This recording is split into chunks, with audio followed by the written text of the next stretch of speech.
안녕하십니까. 지금부터 남자 머리만 하는 미용사, 미용 시작한 지 3년 차 되는 디자이너, 인턴 기간 1년, 디자이너 기간 2년 차, 월 매출 1000만 원을 꾸준하게 유지하는 남자 머리만 하는 미용사의 이야기를 바로 풀어드리겠습니다. 안녕하십니까. 오늘 영상은 남자 머리 미용사가 되는 법과 남자 머리로 월 매출 1000만 원씩을 꾸준하게 하는 디자이너가 되는 방법을 알려드리겠습니다. 우선 저는 남자 머리만 하는 미용사입니다. 바버샵과는 다른 경우죠. 바버샵 같은 경우는 남자 머리를 커트를 하면서 면도까지 하는 이용사입니다. 그리고 저 같은 경우는 일반 여성 머리와 남성 머리를 동시에 하는 미용실에서 일을 하고 있는 남자 손님만 받는 미용사입니다. 일단 저처럼 남자 머리만 하는 미용사가 되고 싶으면은 미용학원에 가셔서 미용사 자격증을 따야 됩니다. 그리고 바버샵에 취직하고 싶으신 분은 미용학원에 가서 이용사 자격증을 따면 됩니다. 그럼 우선 우리는 필요한 게 미용사 자격증이겠죠? 그래서 학원을 등록하고 미용사 자격증을 일단 취득을 먼저 합니다. 이제 미용을 처음 시작할 때 자격증을 따는데 얼마나 걸리는지 그거를 궁금해 하시는 분들이 많은데 이거는 개인의 연습량과 편차에 따라서 많이 달라집니다. 보통 자격증을 딴다면은 반년 정도 쓰신다 생각하면 됩니다. 근데 본인이 조금 더 열심히 해서 빨리 자격증을 합격할 수도 있어요. 빠르게 자격증을 취득하시는 분들은 보통 3개월 정도면 취득을 합니다. 실기랑 필기 다 합쳐서요. 그리고 조금 오래 걸리시는 분들은 1년 정도 시간이 소요되는 것 같습니다. 보통은 반년 정도 지나면은 꾸준하게 노력했다 했을 때 바로 취득을 하는 경우를 많이 봤습니다. 그러면 이제 자격증을 취득을 했으면은 인턴 생활을 거쳐야겠죠? 인턴 생활을 거치기 위해서는 이제 미용실에 취직을 해야 되는데 미용실에 취직하는 방법이 좀 어려워요. 특히 학원 같은 데에서 이제 소개시켜주는 미용실이 있고 그런 경우도 있는데 저 같은 경우는 헤어인잡이라는 어플을 통해서 내가 근무하고 싶은 미용실을 선택해서 면접을 보고 취직하시는 것을 추천드립니다. 헤어인잡은 미용실 구인구직 어플 같은 건데 미용인들은 보통 다 가지고 있을 거예요. 그리고 이제 또 많이 궁금해 하시는 것들이 미용을 시작하는 나이에 대해서 굉장히 궁금해 하십니다. 저는 확실하게 말할 수 있는 거는 상관이 없습니다. 20대 초반에 미용실 취직을 해도 상관없고 30대 초반에 해도 상관이 없습니다. 대신 내가 취직을 했을 때 그리고 연습을 할 때 어떤 자세로 내가 연습을 하고 일을 하느냐에 따라서 또 나중에 많이 달라집니다. 그래도 이제 너무 늦은 나이에 미용을 하게 되면은 조금 어려운 경우도 있죠.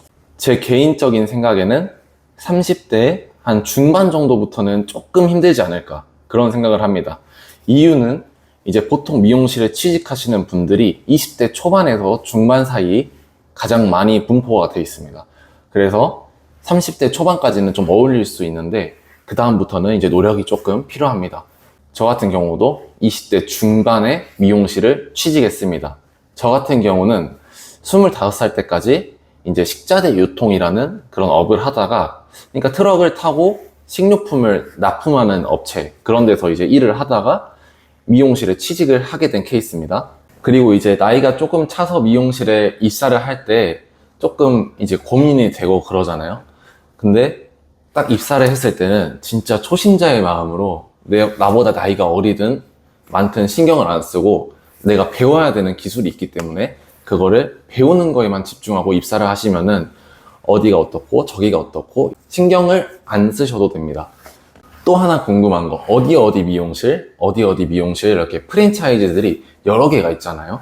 근데 이제 그 여러 개 있는 미용실 중에서 어디가 좋고 어디가 나쁘고 이런 게 없습니다. 어떤 디자이너가 어떻게 손님을 받고 있는가 그거를 보고 미용실 평판이 좋은 그런 미용실에 취직하는 게 도움이 되겠죠. 아니면 내가 염색을 잘하고 싶다 그럼 컬러 전문 매장에 취직을 하시는 게 훨씬 유리하고 저처럼 남자 머리가 하고 싶다 하면은 요즘 남자 머리만 따로 전문적으로 하는 샵들이 많기 때문에 그쪽으로 취직하셔도 무방하다 생각합니다. 그리고 이제 저 같은 경우는 남자 여자 머리를 둘 다 했었다가 남자 머리로 바꾼 상황이라 저 같은 경우는 남자 여자 미용을 같이 하는 미용실에 취직을 해서 지금까지 근무를 하고 있습니다. 그리고 또 궁금한 게 이제 월급이죠. 월급. 제일 중요한데, 이제 월급 같은 경우는 보통 최저시급을 줍니다. 근로자 계약서를 쓰고 4대 보험을 드는 그런 근로자로서 일을 하게 됩니다. 휴무는 매장마다 다르긴 하지만 주 2회 정도 휴무를 부여합니다. 그리고 4대 보험이 안 들어지는 직장이면은 웬만하면은 저는 비추 4대 보험을 드는 그런 매장으로 취직하는 것을 추천드립니다. 요즘 최저시급으로 계산하면은 200만 원 초반 정도 많이 받는 것 같더라고요. 저 같은 경우는 140만 원을 받고 일을 했었습니다. 이제 4대 보험도 빠지고 교육비가 빠져서 그렇게 책정이 됐습니다. 그리고 교육비 같은 경우는 매장마다 다르기 때문에 그 부분도 면접할 때 아니면 취직하고 나서 이제 사업주와 상의를 해보고 결정을 해주셔도 됩니다. 자, 이제 미용실에 취직을 했습니다. 지금부터가 가장 중요한데, 저는 광주광역시에서 이제 미용을 하고 있고, 미용 인턴 기간은 1년 반 정도 했습니다. 이제 서울 같은 경우는 1년에서 2년 이런 매장은 거의 없는 걸로 제가 알고 있고, 보통 2, 3년, 길면 4, 5년 정도 하고 있습니다. 하지만 광주에서는 보통 길면 2년, 짧으면 1년 정도 그렇게 인턴 과정을 하고 있는데, 제가 근무한 매장은 1년 디자이너, 1년 동안 인턴 생활을 하고 승급 시험을 봐서 합격을 하면은 디자이너가 되는 그런 매장입니다.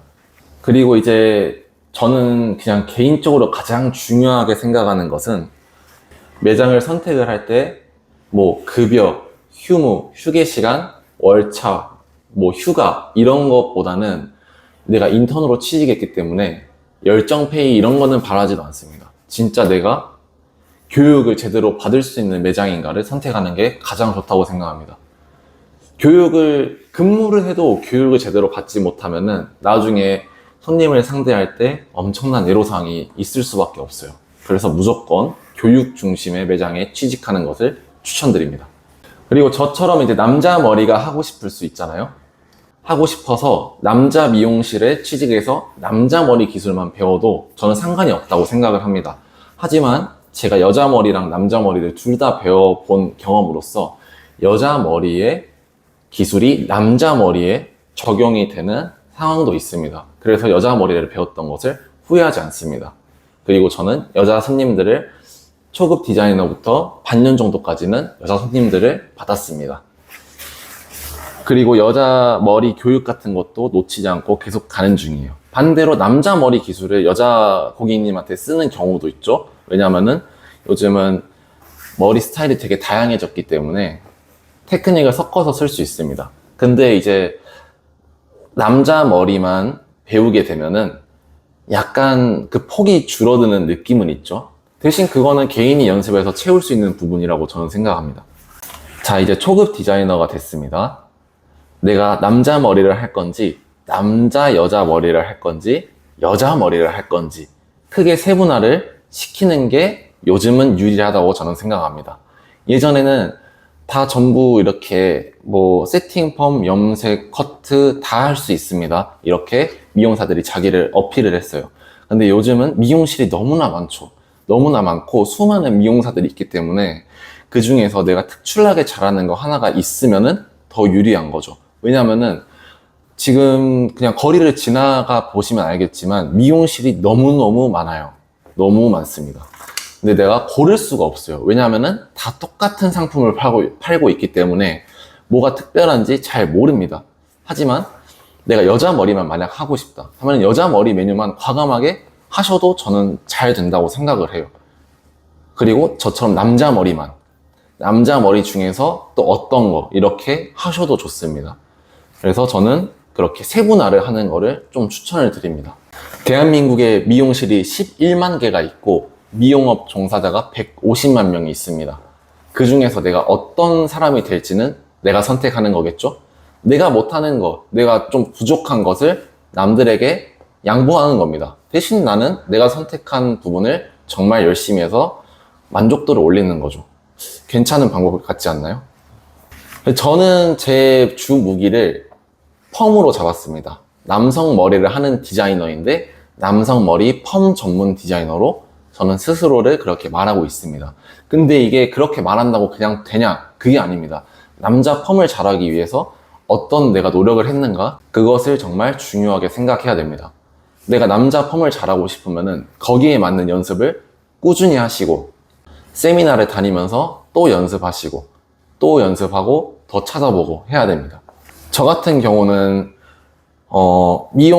제가 미용을 그만두는 날까지 하루에 1시간 정도는 미용에 관한 공부를 해야 된다고 생각합니다. 그것은 유튜브로 이제 기술 공부를 하는 걸 수도 있고, 책으로 보는 이론 공부일 수도 있습니다. 그리고 내가 직접 연습하는 가발을 잘라보는 행위, 가발을 펌을 말아보는 행위, 이런 거를 무조건 놓지 않고 습관처럼 했을 때, 그때 이제 시너지가 나오는 것 같습니다. 연습이 끝나는 순간 기술은 도태되기 때문에 항상 긴장을 하고 밑에서 치고 올라오는 사람들도 많기 때문에 내가 항상 노력하지 않으면 언젠가는 도태됩니다. 근데 정말 간단하게 하루 30분, 아니 하루 1시간만이라도 그런 거를 한다 했을 때 제가 봤을 때는 절대 도태되지 않습니다. 왜냐면은 그걸 매일 꾸준하게 연습하는 사람은 또 없기 때문이죠. 자, 이제 제일 궁금한 거.